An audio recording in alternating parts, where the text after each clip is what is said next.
अब देखो सेकंड जो है अपने पास वो है चार्ज कंजर्वेशन है। समझो इतना लगाओ, जैसे अपन ने एनर्जी कंजर्वेशन पढ़ा था भाई, जैसे अपन ने क्या पढ़ा था बताओ, एनर्जी कंजर्वेशन पढ़ा था। एनर्जी कंजर्वेशन अपन ने बताया था कि energy neither can be created nor can be destroyed, it transfer from one object to another object.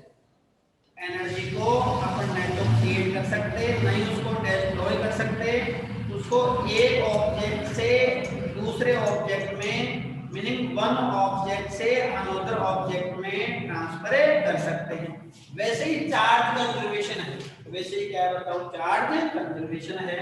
Charge conservation में क्या है बताओ, वही है charge neither can be created nor can be destroyed, it transfer from one object to another object, or we can say total charge of universe or isolated system remains constant। अपने पास universe में या फिर किसी भी isolated system के लिए जो total charge है वो क्या रहेगा, कांस्टेंट रहेगा। अब इसका मैं तुम्हारे को एक एग्जांपल देता हूं, देखो ये वापस लिखूंगा मैं एक बार, पहले मैं तुम्हारे को इसका एक एग्जांपल देता हूं। एग्जांपल क्या है बताओ, कॉम्ब प्लस हेयर लिखा हुआ है, क्या लिखा हुआ है बताओ, कॉम्ब प्लस हेयर लिखा हुआ है। मीनिंग अपन ने जब कॉम्ब को हेयर से रब किया, कॉम्ब को क्या किया है बताओ, हेयर से रब किया है। सबसे पहले अपन एक चीज मान के चलते हैं कि अपने पास जो कॉम्ब है वो भी न्यूट्रल है और जो हेयर है वो भी क्या है, न्यूट्रल। न्यूट्रल का मीनिंग जितना उसमें पॉजिटिव चार्ज है उतना ही क्या है बताओ, नेगेटिव चार्ज है। तो कॉम्ब भी न्यूट्रल है और हेयर भी क्या है, न्यूट्रल है। कॉम्ब को जब हेयर से रब किया, कॉम्ब को जब हेयर से रब किया तो अपने पास या तो कॉम्ब से इलेक्ट्रॉन हेयर में ट्रांसफर होंगे, मीनिंग कॉम्ब से चार्ज किस में जाएगा, हेयर में जाएगा, या फिर हेयर से जो चार्ज है वो कॉम्ब में आएगा, मीनिंग हेयर से इलेक्ट्रॉन किसमें आएंगे, कॉम्ब में आएंगे। किस पे पॉजिटिव आएगा किस पे नेगेटिव आएगा ये डिपेंड करता है बाइंडिंग एनर्जी। ये जो बाइंडिंग एनर्जी मैं बता रहा हूं तुम्हारे को, ये अपने पास 12th में आएगा। अभी तुम इतना लर्न कर लो कि जो किस पे पॉजिटिव आएगा किस पे नेगेटिव आएगा, मीनिंग कौन पॉजिटिवली चार्ज होगा कौन नेगेटिवली चार्ज होगा, depend on binding energy. Binding energy 12th का टॉपिक है न्यूक्लियस के चैप्टर। अब तुम इतना समझो कि जैसे मान लो जितना कॉम्ब पे, ये कंसीडर किया है पढ़ने कि कॉम्ब पे नेगेटिव आया है, तो जितना कॉम्ब पे नेगेटिव आया उतना ही हेयर पे क्या आ गया बताओ, पॉजिटिव आ गया। तो बताओ इससे क्या हो गया, चार्ज कंजर्वेशन है। जितना कॉम्ब पे नेगेटिव है उतना हेयर पे पॉजिटिव है, तो चार्ज का क्या हो गया बताओ, कंजर्वेशन हो गया। एक न्यूक्लियर रिएक्शन और बताता हूं मैं तुम्हारे को, हालांकि 12th के फर्स्ट चैप्टर में है। देखो न्यूक्लियर रिएक्शन ये है 92 यूरेनियम 238, न्यूक्लियर रिएक्शन है ये 92 यूरेनियम 238 है। ये किस किस में ब्रेक हुआ किस किस में कन्वर्ट हुआ, 90 thorium 234 plus alpha particle. Alpha particle जो होता है वो हीलियम न्यूक्लियस होता है 2He4 है। अब देखो मैंने बताया तुम्हारे को कि ये जो 92 है वो क्या है बताओ, एटॉमिक नंबर है। 92 एटॉमिक नंबर है, तो जितना एटॉमिक नंबर है उतने ही प्रोटॉन नंबर होते हैं, मीनिंग इसमें कितने प्रोटॉन है बताओ, 92। और अगर ये न्यूट्रल है, अगर ये क्या है बताओ, न्यूट्रल है, तो जितने प्रोटॉन होंगे उतने ही क्या होंगे बताओ, इलेक्ट्रॉन होंगे, क्योंकि प्रोटॉन पे जितना पॉजिटिव चार्ज होता है इलेक्ट्रॉन पे उतना ही क्या होता है बताओ, नेगेटिव चार्ज होता है। तो अब देखो तुम्हें इसमें अपने पास कितने इलेक्ट्रॉन है बताओ, 92 इलेक्ट्रॉन है। कितने इलेक्ट्रॉन है बताओ, 92 इलेक्ट्रॉन है। देखो इसमें कितने इलेक्ट्रॉन है, 90 इलेक्ट्रॉन है, इसमें कितने इलेक्ट्रॉन है, 2 इलेक्ट्रॉन है। तो बताओ जितना चार्ज बिफोर रिएक्शन है उतना चार्ज ही क्या है बताओ, आफ्टर ए रिएक्शन। तो बिफोर रिएक्शन इतना चार्ज है, उतना ही चार्ज आफ्टर रिएक्शन है, मीनिंग चार्ज का क्या हो रहा है बताओ, कंजर्वेशन हो रहा है। ये रिएक्शन में फिर कह रहा हूं 12th में है, अभी अगर लर्न होती है तो ठीक है, अदरवाइज तुम तो ये लर्न करो कि जैसे एनर्जी का कंजर्वेशन हुआ था वैसे ही इसका भी कंजर्वेशन होता है। बताओ चार्ज का कंजर्वेशन होता है, इतना सा लर्न कर लो बस। फिर आगे चलते हैं, थर्ड है लीनियर मोमेंटम कंजर्वेशन है, और फोर्थ है एंगुलर मोमेंटम कंजर्वेशन। दोनों को एक साथ रीड करेंगे अपन तो ज्यादा बेटर रहेगा। देखो मैं बताऊं लीनियर मोमेंटम क्या होता है। लीनियर मोमेंटम अपने पास लीनियर मोमेंटम का जो नोटेशन है वो p है, और p इक्वल टू होता है m मास ऑफ ऑब्जेक्ट है, v velocity of object, v क्या है बताओ, velocity of object, velocity of क्या है बताओ, ऑब्जेक्ट है, p मोमेंटम। अब मेरे बात समझो, ये लिखा है लीनियर मोमेंटम, क्या लिखा है बताओ, लीनियर मोमेंटम, और ये लिखा है एंगुलर मोमेंटम। ये क्या लिखा है बताओ, ये लीनियर मोमेंटम है, ये क्या है एंगुलर मोमेंटम। जब लीनियर मोशन होगा, जैसे मान लो कोई कार है स्ट्रेट लाइन में जा रही है, तो उसका मोशन कौन सा मोशन है बताओ, लीनियर मोशन है। लीनियर मोशन में लीनियर मोमेंटम आता है, लीनियर मोशन में क्या आता है, लीनियर मोमेंटम आता है। अब जैसे मान लो फैन है, फैन रोटेट कर रहा है, फैन जब रोटेट कर रहा है तो अपने पास फैन लीनियर मोशन तो कर नहीं रहा, तो कौन सा मोशन कर रहा है, रोटेशनल मोशन कर रहा है। फैन कौन सा मोशन कर रहा है बताओ, रोटेशनल मोशन कर रहा है। तो रोटेशनल मोशन में वही टर्म किससे रिप्लेस हो जाएगी बताओ, एंगुलर मोमेंटम। लीनियर मोशन में उसका नेम था लीनियर मोमेंटम, और बताओ रोटेशनल मोशन में उसका नेम क्या हो गया, एंगुलर मोमेंटम। इतनी बात क्लियर। अब देखो लीनियर मोमेंटम का कंजर्वेशन का लॉ है ये, इसमें लिखा है if net external force on system is zero, किसी भी सिस्टम पे जो नेट एक्सटर्नल फोर्स है वो जीरो है, जीरो है, तो उस सिस्टम का जो लीनियर मोमेंटम है वो क्या रहेगा बताओ, कंजर्व रहेगा। अपन ने बताया कि अपने पास किसी भी सिस्टम पे जो नेट एक्सटर्नल फोर्स है वो जीरो है, तो उस सिस्टम का जो लीनियर मोमेंटम है वो क्या रहेगा बताओ, कंजर्व रहेगा।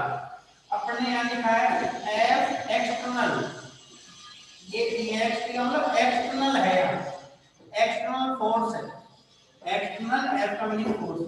एक्सटर्नल जो फोर्स होता है वो rate of change of D upon dt का मीनिंग है रेट ऑफ चेंज ऑफ, किसमें rate of change of, linear momentum. तो rate of change of linear momentum equal external force, D upon dt का meaning समझिए rate of change of, d upon dt का meaning ये है rate of change of linear momentum, rate of change of linear momentum equal external force. Condition क्या थी, external force. ये अपन एक chapter में रीड करेंगे, मैं अभी चैप्टर में अपन रीड करेंगे कि rate of change of linear momentum equal to external force.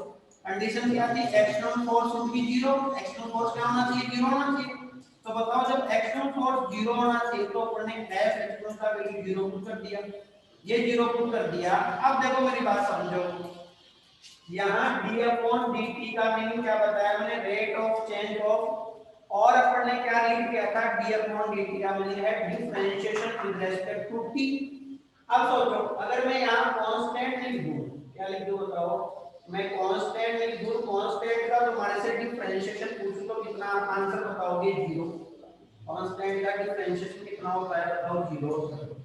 अब सोचो मैंने यहाँ जो लिखा है वो पता नहीं है मेरे को, मैंने क्या लिखा है, बट उसका डिफरेंशिएशन कितना आ रहा है बताओ, जीरो आ रहा है। यहाँ मैंने लिखा है वो मुझे पता नहीं है, बट मेरे को ये पता है कि उसका आंसर जीरो आ रहा है। आंसर क्या आ रहा है उसका, जीरो। तो बताओ यहाँ जो लिखा है वो कांस्टेंट होगा या नहीं होगा। ऐसे ही बताओ अभी क्या लिखा हुआ है, d by dt, d by dt का meaning rate of change of कह सकते हैं, और फिर अपन ने बड़ा सा डिफरेंशिएशन का बताया था कि इसका मीनिंग होता है किसके रेस्पेक्ट में डिफरेंशिएशन करना चाह रहे हैं अपन, t के रेस्पेक्ट में। डिफरेंशियल किसका होगा बताओ, p का होगा, किसके रेस्पेक्ट में होगा, t का होगा। आंसर पहले से आ रखा है अपने पास, कितना है 0 है, तो 0 आंसर कब आएगा जब बताओ p क्या होगा, कांस्टेंट होगा। तो यहां लिख दिया p कांस्टेंट। इसमें ये होता है कि जितना मोमेंटम पहले है उतना ही मोमेंटम क्या होता है बाद में होता है। कैसे, मैं एग्जांपल तुम्हारे को बताता हूं। इसका एग्जांपल है बुलेट प्लस गन। गन से अपन ने बुलेट फायर की है, गन से अपन ने क्या फायर की है बताओ, बुलेट को फायर किया है। अब सोचो, मेरी बात समझो, जब अपन ने फायर नहीं किया, जब अपन ने फायर नहीं किया तब तक मेरे को बताओ जो गन है वो किसमें है, रेस्ट में। बिफोर फायरिंग में बात कर रहा हूं तुम्हारे से, बताओ गन किसमें है, रेस्ट में है। उसमें जो बुलेट है वो भी किसमें है बताओ, रेस्ट में है। तो गन का मोमेंटम भी 0 और बुलेट का मोमेंटम भी 0। बिफोर फायरिंग दोनों का मोमेंटम कितना है बताओ, 0 है, क्योंकि वो दोनों ही किसमें है बताओ, रेस्ट में है। रेस्ट में है तो बताओ v का वैल्यू कितना हो गया, 0 हो गया, वेलोसिटी 0 होगी तो मोमेंटम भी 0 होगा। तो बिफोर फायरिंग अपने पास, बिफोर फायरिंग गन का मोमेंटम भी 0 है, बुलेट का मोमेंटम भी 0 है ना। तो इनिशियल जो मोमेंटम है बिफोर फायरिंग मोमेंटम है वो कितना है, 0। अब मेरी बात समझो ध्यान से, अपन ने क्या किया, बुलेट को फायर किया गन से, तो बताओ बुलेट किधर जाएगी, फॉरवर्ड जाएगी, आगे की तरफ गई। बुलेट जब फॉरवर्ड गई, आगे की तरफ गई, तो गन किधर आएगी बताओ, बैकवर्ड आएगी, पीछे की तरफ आएगी। देखा है। अब देखो अपन ने ये बताया कि अपने पास जो बुलेट है वो फॉरवर्ड डायरेक्शन में जब जाएगी, और तो अपने पास गन किधर आएगी बताओ, गन पे जो जर्क लगेगा, जो झटका लगेगा वो किधर लगेगा बताओ, पीछे की तरफ लगेगा। मीनिंग अब समझो, मोमेंटम एक वेक्टर क्वांटिटी होती है। मोमेंटम क्या होती है, वेक्टर क्वांटिटी।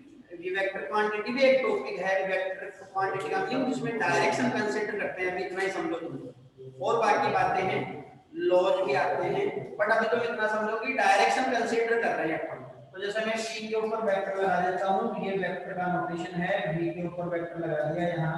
तो अब देखो, बिफोर अपने पास फायरिंग मोमेंटम 0 आ रहा था।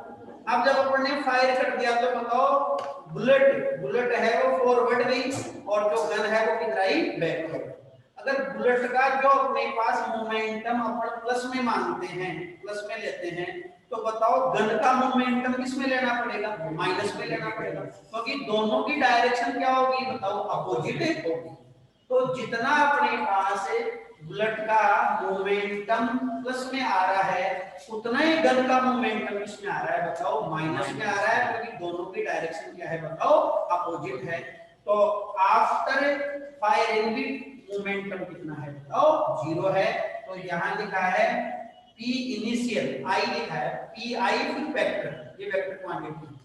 तो जितना इनिशियल मोमेंटम होता है उतना ही क्या होता है, फाइनल मोमेंटम होता है। ये जो मोमेंटम था बिफोर फायरिंग था, और ये जो मोमेंटम आ रहा है आफ्टर फायरिंग आ रहा है। इतनी बात क्लियर। अब सेम थ्योरी, सेम पिक्चर इसमें आ जाओ। मैंने क्या बताया, ये लीनियर मोशन के लिए है, ये किसके लिए है, लीनियर मोशन के लिए है। ये अपने पास रोटेशनल मोशन के लिए। तो देखो लीनियर मोशन में लीनियर मोमेंटम होता है, रोटेशनल मोशन में क्या हो जाता है, एंगुलर मोमेंटम हो जाता है। क्या हो जाता है बताओ, एंगुलर मोमेंटम हो जाता है। अब लीनियर मोशन में फोर्स वर्क करता है, लीनियर मोशन में क्या लगता है बताओ, फोर्स लगता है, मीनिंग फोर्स वर्क करता है। एंगुलर मोशन में टॉर्क वर्क करता है। एंगुलर मोशन में कौन वर्क करता है, टॉर्क वर्क करता है। मीनिंग यहाँ फोर्स, यहाँ जो फोर्स का काम है लीनियर मोशन में, जो काम फोर्स का है एंगुलर मोशन में या रोटेशनल मोशन में वही काम किसका है बताओ, टॉर्क का। वहां जो काम फोर्स का है वही काम इसमें किसका है बताओ, टॉर्क का। ये समझो। फिर ये टॉर्क भी अपने का डिटेल से आएगा। तो लिख दिया angular momentum conservation if net external torque, force के प्लेस पे क्या आ गया तो टॉर्क आ गया on system in 0, then angular momentum of system will be conserve. ये अपने पास ये जो टो लिखा है वो टोर का नोटेशन है, टो टी ओ यू बोलेंगे इसको, टी ओ यू टो। ये जो नोटेशन है रिवर्स जे लिखा है, उल्टा जे लिखा है पढ़ने, ये किसका नोटेशन है मेरे पास बताओ, टोर का, है ना। और ये जो एल है, एल क्या है बताओ, angular momentum, L angular momentum है, और ये टो क्या है बताओ, टोर। तो वही आ गया rate of change of angular momentum equal to torque, rate of change of angular momentum equal to torque. Condition क्या ली थी कि जो एक्सटर्नल टॉर्क है, ये एक्सटर्नल टॉर्क की है, एक्सटर्नल टॉर्क क्या है बताओ, 0 है, तो इसको 0 पुट कर दिया, तो ये क्या आ गया बताओ, dl/dt आ गया। मीनिंग यहाँ l क्या होना चाहिए बताओ, कांस्टेंट होना चाहिए। d/dt का मैंने बताया था अपन ने differentiation with respect to t, और बताओ डिफरेंशिएशन 0 आ रहा है, इसका मीनिंग l क्या है बताओ, कांस्टेंट। एग्जांपल इसका क्या है कि जो ऑल प्लेनेट है वो सन के अराउंड अपने अपने ऑर्बिट में क्या करते हैं बताओ, रिवॉल्व करते हैं, ये इसका एग्जांपल है।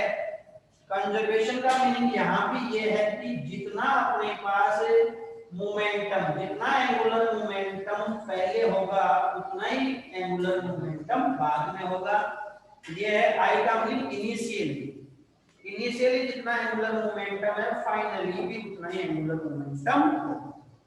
बस इतना सा तुम्हारे को लर्न करना है, बाकी ये सब चीजें अपने पास आगे चल के डिटेल से आएगी। इतनी बात क्लियर भाई, नेक्स्ट ले। अब देखो अपना जो नेक्स्ट टॉपिक है वो है फिजिक्स, टेक्नोलॉजी एंड सोसाइटी। देखो कहने का मतलब फिजिक्स का और टेक्नोलॉजी का सोसाइटी पे क्या इम्पैक्ट है, क्या प्रभाव पड़ रहा है, क्या इफेक्ट पड़ रहा है। अपन कह सकते हैं फिजिक्स प्लस टेक्नोलॉजी दोनों मिलके अपने पास सोसाइटी की क्या करते हैं बताओ, ग्रोथ करते हैं। कहने का मतलब फिजिक्स प्लस टेक्नोलॉजी, और यहाँ क्या लिख दिया बताओ, सोसाइटी, मतलब सोसाइटी की ग्रोथ दोनों से होती है, फिजिक्स से भी होती है और किससे होती है बताओ, टेक्नोलॉजी से भी होती है। टेक्नोलॉजी से हमारी जो लाइफ है वो इजी हो गई है। जैसे पहले के जमाने में कम्युनिकेशन कैसे करते थे, ऑन फुट जाना पड़ता था कम्युनिकेशन के लिए। आज कम्युनिकेशन अपने पास मोबाइल फोन से ही हो जाता है, तो अपनी जो लाइफ है वो क्या होगी बताओ, इजी होगी। लाइफ इजी होने के साथ साथ जो टेक्नोलॉजी है उससे जो इंसान है वो क्या हो गया बताओ, लेजी हो गया, आलसी हो गया। उसका जैसे मान लो परिवार वालों से या रिश्तेदारों से अपने पास संपर्क कम से कम हो गया। अब तुम बोलो कम से कम क्यों हो गया, क्योंकि वो सारे दिन मोबाइल फोन में लगा रहता है, इसलिए कम से कम उसका कांटेक्ट हो गया। अब देखो नीचे लिखा है स्टीम इंजन की एफिशिएंसी इंक्रीज करनी है अपने। स्टीम इंजन, पहले स्टीम इंजन चलते थे, उसकी एफिशिएंसी, काम करने की जो उसकी एबिलिटी है उसको इंक्रीज करना है। तो नई टेक्नोलॉजी का बर्थ करना था अपने को, तो अपन आगे इसमें फिजिक्स की एक नई ब्रांच बना दी। मैंने बताया स्टीम इंजन की एफिशिएंसी इंक्रीज करनी थी, मीनिंग टेक्नोलॉजी यहाँ अपने को बनानी थी, बर्थ करनी थी, टेक्नोलॉजी की नीड थी अपने को, तो अपन ने फिजिक्स की एक न्यू ब्रांच बना दी। उसका क्या नाम बताया बताओ, थर्मोडायनेमिक्स।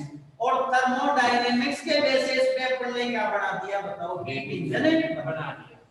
उससे उसकी एफिशिएंसी क्या होगी बताओ, इंक्रीज होगी। अब देखो सेमीकंडक्टर आगे पूरा चैप्टर है, डायोड की वही है, तो ये समझो आईसी जानते हो, इंटीग्रेटेड सर्किट आईसी, है ना।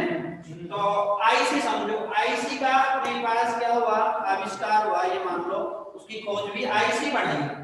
तो पहले फिजिक्स आई मतलब आईसी बना दी, आईसी बनाने के बाद अपन ने क्या क्या बना दिया, कंप्यूटर, मोबाइल, एलईडी टीवी, तो टेक्नोलॉजी का बर्थ कर दिया।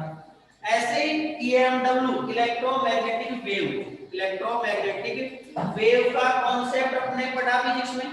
मीनिंग सबसे पहले इलेक्ट्रोमैग्नेटिक वेव मैक्सवेल ने बता दी, उसके बाद में अपन ने क्या कर लिया, इससे कम्युनिकेशन सिस्टम कर लिया। कम्युनिकेशन सिस्टम का मतलब अपने को ये पता पड़ने लग गया भाई मोबाइल फोन पे फोन कैसे करना है, वो किससे पॉसिबल हुआ, इलेक्ट्रोमैग्नेटिक वेव से।